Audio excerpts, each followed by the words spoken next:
Wire fraud is on the rise, huge spike. It was just reported that 1 in 20 real estate transactions, somebody is the victim of wire fraud. Hey, it's Jay. Thanks for coming into the Real Estate Minute Show. Nice to have you in. Wire fraud has had a huge spike, like I said, and the average victim they're reporting has experienced over $70,000 of loss. This is countrywide. And these contacts from the scammers to the parties in a real estate transaction are so real and legitimate now with tech and where it is that it's fooling banks, title companies, escrow companies, of course the parties, buyers and sellers. And there's two things you can do about it. There's a litany of things, but two of the main things you can do about it. One is get educated, okay?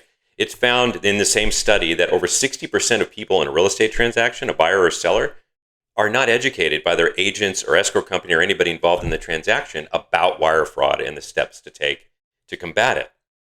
Some states have addendums to the real estate contracts, like California does. They have a wire fraud advisory. Some states don't.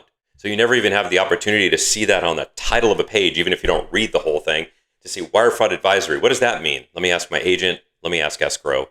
Let me ask my attorney. So that's one of the biggest problems. One, get educated. Once you're educated, your antennas are up on everything, and that really helps, okay?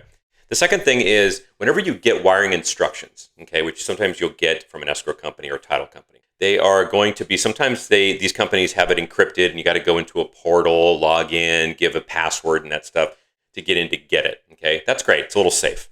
But call the person that's requesting the wire.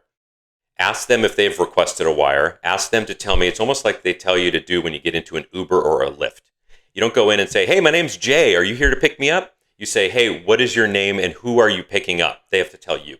Do the same thing here. This is $70,000 at risk, okay? It's huge money.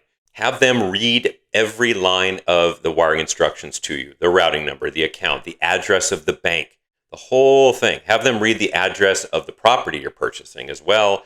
If you want to go even deeper, the assessor parcel number to the property. You can have them start reading. I've had people ask escrow to read part of the legal description to them of the title so they know that this is legit, because most scammers, the more deep you get in detailed and nuanced questions, the less and less the scammer is going to know. So that's the biggest thing you can do to help yourself. Get educated and have them tell you exactly what, where, when, how, and everything to you, okay? And also, to add to that second one as a bonus, you call them. Sometimes people have asked that they call you back on a different number, that they text you on a different number that only that escrow company would have in the file.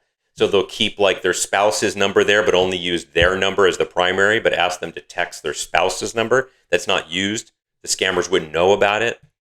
Those are the kind of things you got to start thinking about. This has become serious. I believe that 1 in 20, as I mentioned earlier, that are victims of wire fraud right now, I think that's going to come down to 1 in 10.